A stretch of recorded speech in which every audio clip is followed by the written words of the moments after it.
به نام خالق هستی. هیچ ملاقاتی تصادفی نیست. فصل 4 و 5.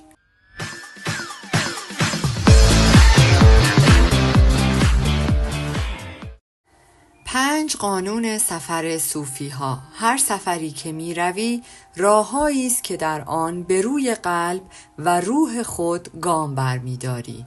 استاد گفت ببین فرزندم، می‌خواهد سفری 7 روزه باشد، 7 ماهه یا سفری که به درازای 1 عمر باشد، فرقی نمی کند. به باور صوفی ها هر سفری پایه ها، قواعد و فرمول هایی دارد.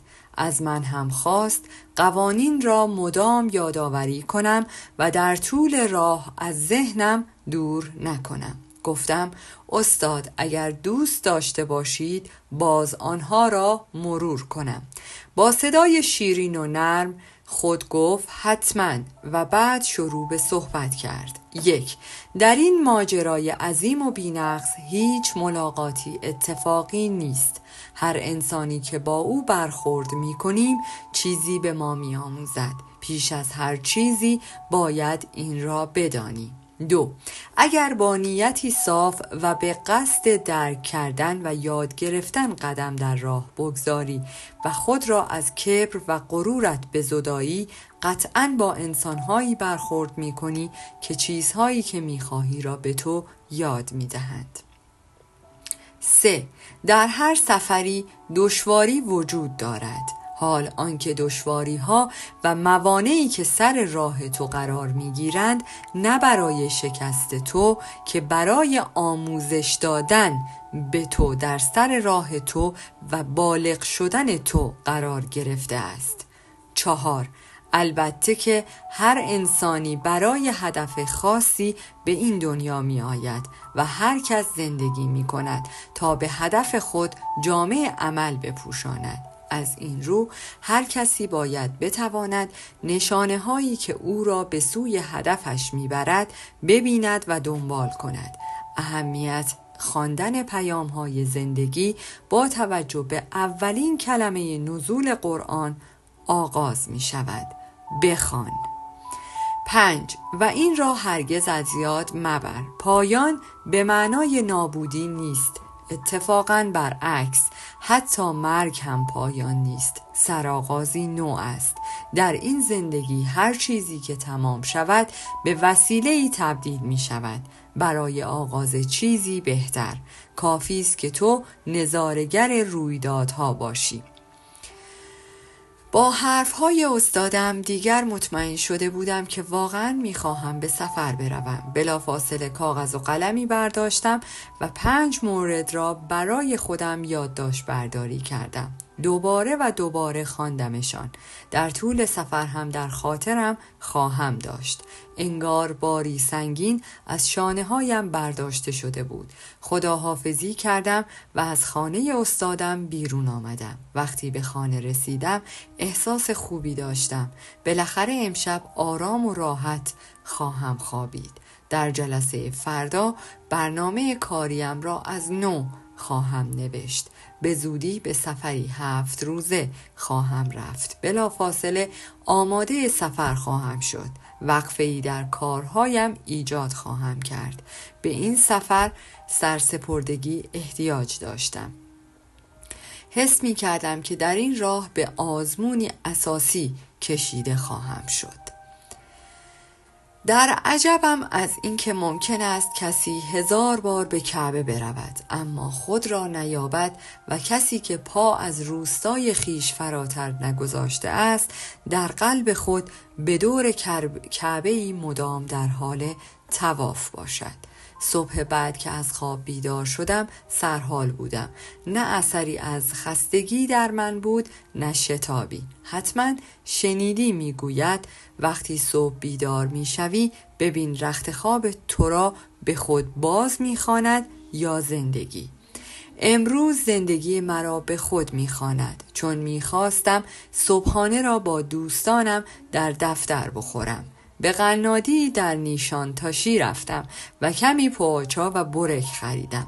به دفترم زنگ زدم و گفتم چای دم کنید، چون قرار بود مدتی در استانبول نباشم.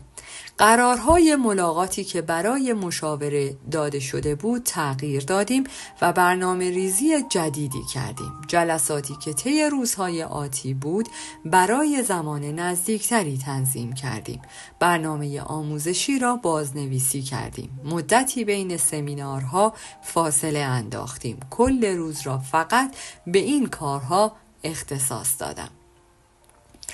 عصر داشتم حاضر می شدم از دفتر بیرون بیایم که دستیارم عصبانی و با صورتی سرخ وارد اتاقم شد. گفت آقا هاکان، جوانی تماس گرفته می خواهد با شما صحبت کند. به او گفتم برای آموزش ها یا مشاوره برایتان وقت بنویسم، اما دیوانه شد.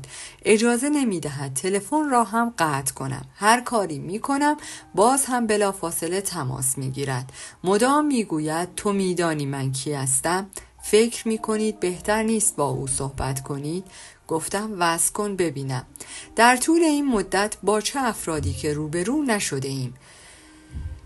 بینششان هم افراد آرام بودند و هم عصبانی.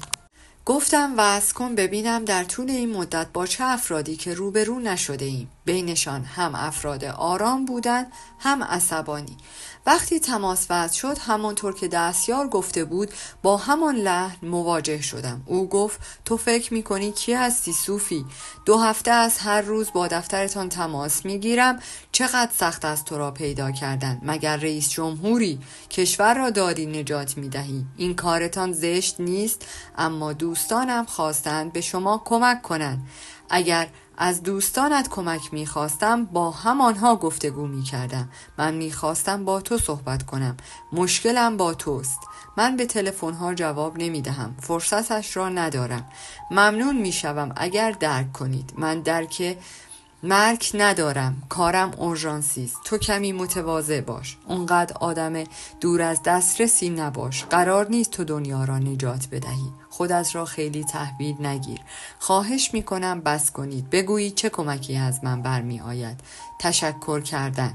بله، منتظرم از من تشکر کنی. من از شما تشکر کنم. چرا؟ یعنی به خاطر چی باید از شما تشکر کنم؟ اگر مسئله این است که من از شما تشکر کنم، حتما این کار را می کنم. فقط کافی است این مسئله را تمام کنید. قرار است من از تو تشکر کنم؟ میخواهم فرصتش را بدهی. چه کسی هستید؟ من دنیزم. دنیز یعنی یادت نیامد؟ البته که یادم آمده بود. حتی دیشب در موردش با استادم حرف زده بودم. بعد از ماها چه شده بود که سر و کله‌اش پیدا شده بود و چرا؟ علاوه بر این چگونه توانسته بود مرا پیدا کند؟ مگر به جز اسم کوچکم چه چیزی از من میدانست؟ گفتم چرا یادم آمد؟ غافلگیر شدم. من را چطوری پیدا کردی؟ گفت خب تصادفی بود. دیگر آرام شده بود. انسان عجیبی بود. یک باره شعله‌ور میشد و کمی بعد آتشش خاموش میشد. انگار که هیچ اتفاقی نیفتاده است. ادامه داد. چند وقت پیش یک ویدیو از تو را در اینترنت دیدم. در بورسا جایی که همدیگر را دیدیم. در مقبره امیر سلطان ضبط شده بود. اول متوجه نشدم تو هستی. بعد فهمیدم در برنامه تلویزیونی مهمان بودی. خیلی وقت بود در ذهنم بودی. هی با خودم میگفتم کاش شماره‌اش را میگرفتم. خیلی پشیمان شده بودم که چرا از تو نخواستم خودت را معرفی کنی. وقتی خواهرم داشت ویدیوی تو را در یوتیوب میدید باورم نشد که آن شب با تو دیدار کردم. گفتم دیگر آنقدرها هم نمیتواند تصادفی بوده باشد. شماره دفترت را پیدا کردم، اما پیدا کردن خودتو کار آسانی نبود. این را هم فهمیدم. خیلی خوشحال شدم از تماست. همه چیز رو به راه است. کاری هست که بتوانم برایت بکنم؟ با هیجان گفت بله. 2 روز است که در استانبول هستم. صوفی، میخواهم تو را ببینم. آخر هفته به بورسا برمیگردم. قبل از رفتن میخواهم با هم چایی بخوریم تا از تو تشکر کنم. تشکر برای چه؟ به خاطر نیت پاکی که آن روز نشان دادی برای توجهت. فرصت این را داشتم که مدت طولانی به حرفهایت فکر کنم. حق با تو بود. هر روزی که می‌گذشت فکر می‌کردم حالم بهتر می‌شود، تازه بی آنکه عزت نفسم را از دست بدهم یا اعتمادی که به دیگران دارم سلب شود. بدون قهر، بدون عصیان کردن، با تلاش برای پذیرش موقعیت دشوار توانستم از آن عبور کنم و بگذرم. حرفهایت خیلی حالم را خوب کرد. آن لحظه به این فکر کردم که هیچ ملاقاتی تصادفی نیست. نظام جهان هستی واقعاً بی نقص و عادل است. این دیگر چه کاری است که چون تو نتوانستی نظمش را ببینی یا متوجهش باشی در موردش ایراد بگیری و آن را سرزنش کنی. روز بعد قبل از ظهر دنیز را به دفترم دعوت کردم. اگر او را بیرون می دیدم نمی توانستم بشناسمش. چقدر متفاوت شده بود. به چشمم انگار آدم دیگری شده بود. کشیده تر، ظریفتر و بشاشتر شده بود. موهایش کمی بلندتر شده بود. صورتش برق میزد و چشمانش آبی تر شده بود. گویی با خودش قرابیه کاکائویی و تمشکی برایمان آورده بود. چایی خوردیم و مدتی صحبت کردیم. می گفت که دیگر مشکلی با نامزد سابقش ندارد. بعد از آن روز اصلا تماسی با هم نداشتند. گفت دیگر خوب شدم. آن موضوع کلاً فیصله پیدا کرده بود. دیگر نه دلش می‌خواست دعوا کند، نه حرفی داشت که به او بزند. حتی کارهایی که تا به حال کرده بود را هم باورش نمی‌شد. می گفت چطور توانستم به او زنگ بزنم، گریه کنم و دعوا کنم. الان که فکرش را می کنم خجالت می کشم. باز هم حس می کردم می خواهد حرفی به من بزند، اما نمی تواند. فکر می کردم که این دیدار صرفاً برای تشکر و خوردن یک چای ساده نیست. وقتی گفت چای دیگری نمی‌خواهد، فکر کردم می‌خواهد بلند شود و برود. اما نفس عمیقی کشید و در جایش صافتر نشست و گفت من به کمک تو احتیاج دارم. با نیتی خیرخواهانه گفتم چه کاری می‌توانم برایت بکنم؟ من دیگر نمی‌خواهم در بورسا زندگی کنم. پدرم تاجر موفقی در بورساست. آنجا کارخانه و شرکتی داریم. خانواده‌ای با اصل و نسب هستیم. علاوه بر این به خاک و هموطنانمان خیلی علاقه‌مندیم. پدرم به استانبول نمی آید. من هم دیگر نمی خواهم به بورسا بازگردم. من در استانبول معماری خواندم. امسال درسم تمام شد. باید به خانه برگردم، اما نمی توانم آنجا بمانم. احساس خفگی می کنم. محدودیت زیادی آنجا هست. از قبل مشخص است در آنجا کجا باید کار کنم، چه کار کنم، با چه افرادی دیدار کنم. بارها افسردگی، اضطراب و استرس گرفتم. هنوز هم روانشناسی هست که برای درمان حملات پانیک مرتباً پیش او می روم. بعضاً شوک عصبی را می گذرانم. مشکل کنترل خشم دارم. من اگر به بورسا برگردم می میرم. نمی توانم نفس بکشم. برایم بسیار آزاردهنده است که وقتی 25 سال دارم مثل یک نوجوان با من رفتار شود. این که بخواهند مرا مدام کنترل کننده دیوانه می کند. نمی توانم خودم باشم. هیچ یک از کارهایی که می خواهم را نمی توانم انجام بدهم. نمیگذارند از آنها دور و جدا شوم. دلم میخواهد خانواده‌ام کمی من را رها کنند.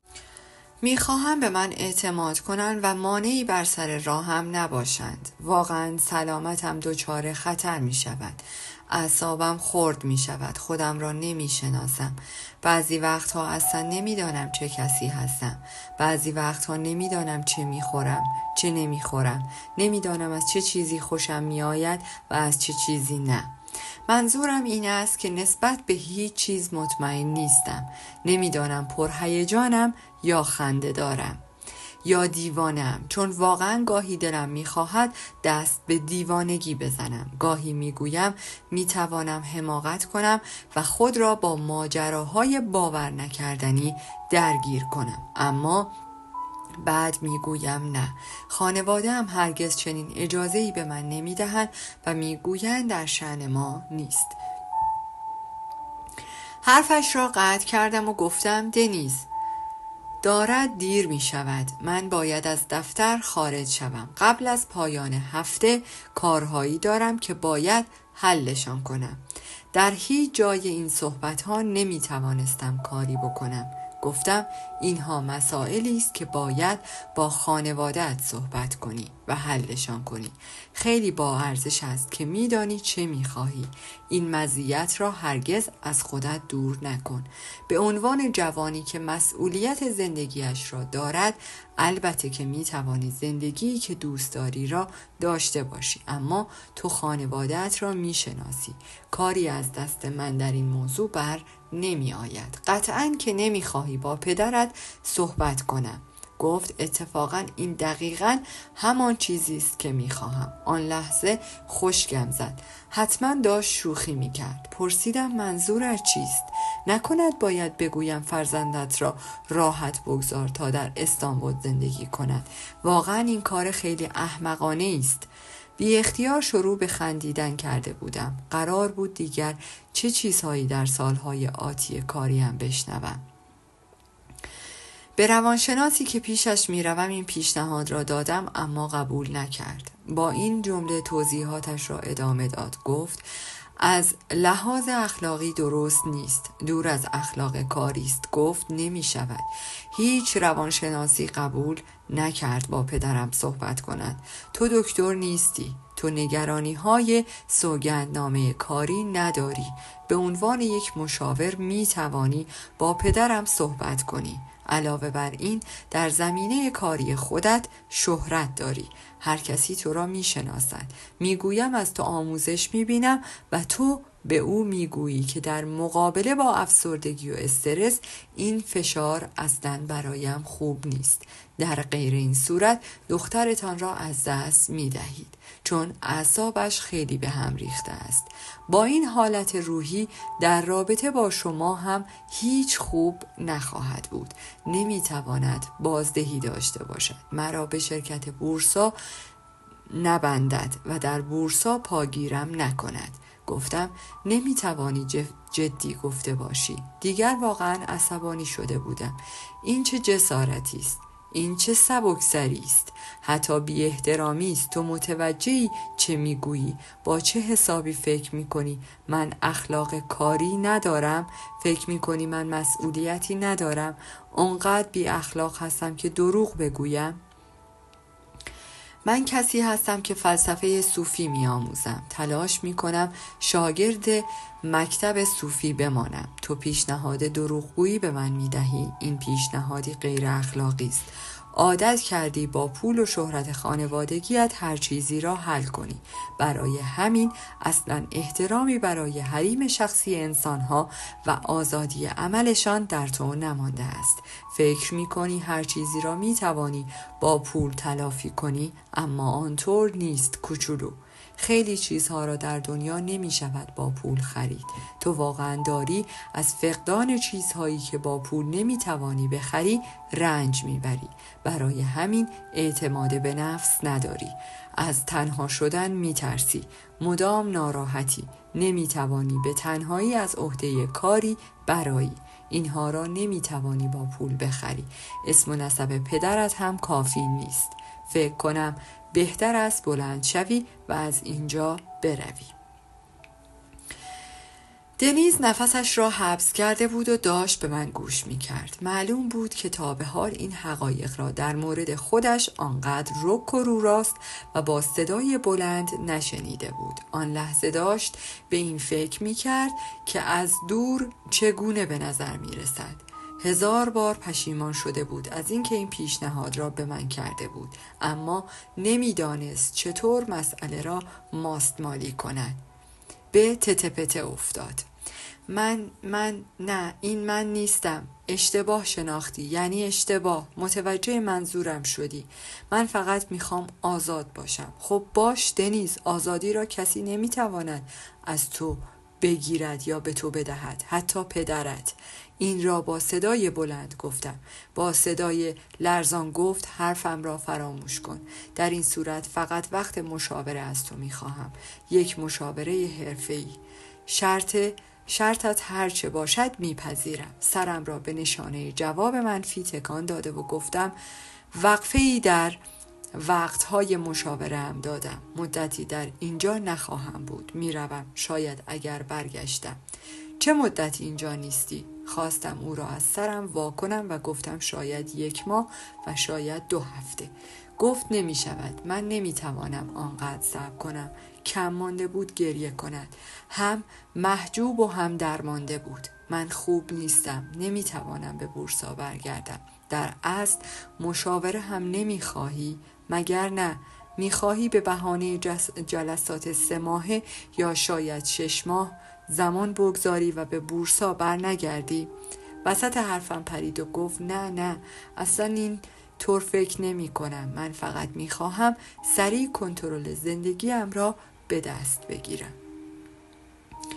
مطمئنم که راهنمایی های تو برای من می تواند خیلی با ارزش باشد. همانطور که گفتم وقت ندارم. برای چه کاری می خواهی بروی و چند روزه می روی؟ بگو چقدر پول به تو می دهند. چقدر؟ همین الان 2 برابرش را به تو می دهم. لغوش کن. واقعا آزاردهنده بود. این بار دنیز می‌خواست هر مسئله ای را با پول حل کند. هر قدر توضیح می‌دادم باز مصر بود که متوجه نشود.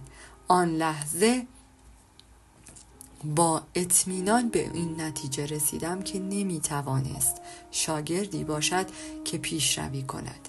صحبت با دنیز بی نتیجه بود. دیوانه‌وار به باورهای خودش ایمان داشت. او می توانست شاگردی باشد که فقط با توجه بیاموزد و تغییر کند. برای همین تصمیم گرفتم دیگر صحبت نکنم. فقط به او فهماندم که این مسئله غیر ممکن است. پیشنهادش را با گفتن این جمله باز تکرار کرد. لطفاً نگو کجا می روی. 2 برابر حق و زحمت را می دهم. گفتم به حج می روم. ماتش برد و به فکر فرو رفت. با کمی خجالت پرسید مگر ایام حج است؟ من هر سال تنهایی به 1 سفر می روم. خودم را تسلیم راه می کنم. خب این که حج نیست. به تعطیلات می روی. می توانی به تأخیر بیندازی. حج فقط به معنی چرخیدن دور یک بنا نیست. هر سفر انسان سفری به خودش است. افراد زیادی 1000 بار حج می روند اما نمی توانند خود را پیدا کنند.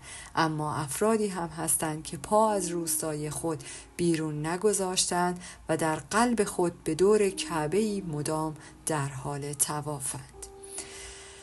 این بار طوری نگاهم می کرد که گویی در تلاش است مرا بفهمد. با نیت کمک به فهمیدنش ادامه دادم. داستان حج با یزید بسطامی. گفتم بایزید بسطامی داستان مشهوری دارد. یک روز وقتی مشغول تدریس به شاگردانش بود، کدخدای دهی همجوار پیش او می آمد. با تمسخر و کنایه آمیز می پرسید شما امسال به حج می روید؟ صدایی از کسی بلند نمی شود. کدخدا ادامه می دهد من بار 5 است که به حج می روم.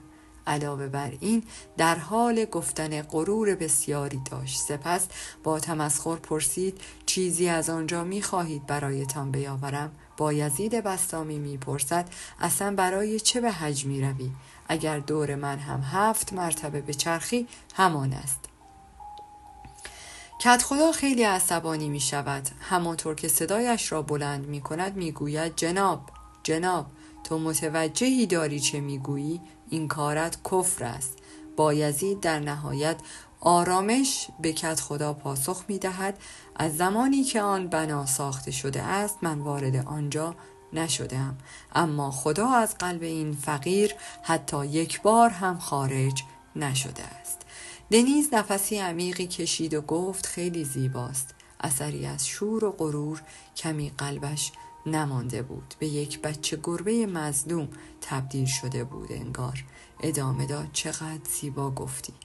گفتم: حاجی بکتاش وقتی در 4 مورد این داستان را خلاصه می کند: سرخی در انار است نه در صفحه، درویشی در ذهن است نه در تاج، و هرچه می جویی در خود بجوی، چون در قدس و کعبه نیست. این بار گفت: من هم می خواهم به سفر حج بیایم. می خواهم با تو این سفر را تجربه کنم. بدون لحظه ای تأمل گفتم: نمی شود. چرا؟ چون شباهتی به سفر و اقامتهای تو در هتل‌های 5 ستاره‌ای که عادت داری ندارد. اصلا نیت این را نداشتم که به خاطر گستاخیش درسی به او بدهم. واقعا این سفری به خصوص بود. قوانینش غیر عادی بود. یک آزمون و تربیت نفس بود. تسلیم شدن و اعتماد بی قید و شرط می طلبید. نمی شد گفت آسان است. این سفر قدم‌هایی بود که در مسیری نامشخص برداشته می‌شد. با کفش‌ها و لباس‌های گران قیمت و خودرو و آسایشی که دنیز به آن عادت داشت نمی‌شد فتحش کرد. عیب ندارد، با شرایط نامساعد هم می شود رفت. فقط کمی از وضعیت سفر برایم بگو. کافیست بگویی چه کار باید بکنم. تو نمی توانی بیایی دنیز. تازه من همیشه به تنهایی به این سفر می روم. با یک کوله پشتی و بدون پول. دنیز متعجب مانده بود. شاید هم به نظرش خیلی مسخره می آمد. پرسید: یعنی چطور؟ بدون پول مسافرت می روی؟ چه میخوری؟ چه مینوشی؟ کجا میخوابی؟ مگر چنین چیزی ممکن است؟ این مسافرت نیست، یک راه تربیت نفس است، راه حج. شکر که من در شهر به لطف خدا با رزقی که به من بخشیده است در رفاه زندگی میکنم. غذا هم دارم، پول هم دارم، شغل هم دارم، خانه هم. نیرو و ایمانم به خدا را نه از چیزهایی که به من بخشیده است، بلکه از اطمینانی که به خدا دارم به دست می آورم. هرچه شود مهم نیست. به این سفر می روم تا به یاد بیاورم که زندگیم امانتی از خدا به من است و از این بابت شکرگزار باشم. حج وضعیت نامعلوم بزرگی است. نمی توانی بدانی قرار است چه بر سرت بیاید. پولی در جیب نداری. نمیدانی شب سیر میخوابی یا گرسنه. سقفی نداری که زیر آن پناه بگیری. نمیدانی شب در کوچه میخوابی یا در رخت خوابی تمیز و پاکیزه. تو آدم عجیبی هستی هاکان، چون برای شکرگزاری چنین کاری میکنی. اگر الان اتفاق بدی برای تو بیفتد چه کار میکنی؟ به پدرت زنگ میزنی؟ آیا پول و اسم او برای محافظت از تو کافی خواهد بود؟ به نظر من آنقدرها هم مطمئن نباش دنیز. با تأکید گفت: شرایط هرچه میخواهد باشد، من هم میآیم. با جدیت تمام گفتم: نمی شود، من دیگر باید بروم. خب پس همینجا می نشینم و منتظر می مانم. می خواهم دفتر را قفل کنم. نمی توانی اینجا بمانی. می مانم. نهایتاً پلیس خبر می کنم، به آنها می گویم من را اینجا حبس کردید. از تو شکایت می کنم. تو هم نمی توانی بروی سفر. تفلک خیال می کرد با تهدید می تواند نظر من را عوض کند. هنوز نمی توانست ذره‌ای به عمق مطالبی که به او گفته بودم دست پیدا کند. متاسفانه داشت در ساحل قدم می زد. معلوم است در آبهای عمیق اصلا شنا نکرده است. هر قدر هم فکر کند تحت فشار بزرگ شده است، در مقابلم بچه‌ای قرار داشت که بسیار به او کم توجهی شده بود. از طرفی می‌خواستم در این سفر همراهم بیاید، اما شاگردی خام بود که نمی‌توانست تصور کند راه چه چیزهایی به او خواهد داد و چه چیزهایی از او خواهد ستاد. با صحبت و دادن توصیه به او نمی‌شد به او دست یافت. به طور قطع نیاز به تجربه داشت، اما به این فکر بودم که سفر حج نمیتوانست برای او آغازی سخت باشد. بنابراین این فکر را از ذهنم بیرون کردم.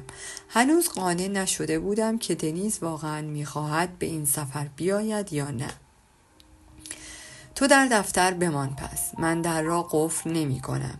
هر وقت خواستی بروی برو. گفت نمی روم. تا تو برگردی اینجا منتظرت می مانم. باید من را هم با خودت ببری. در پایان از شما دوستان عزیزم می خواهم برای حمایت بیشتر ما کانال ما را به دوستان خود معرفی کنید. برای انرژی بیشتر ما رو لایک کنید و برای ادامه پرقدرت‌تر سابسکرایب. تا درودی دیگر، درود و 200 بدرود.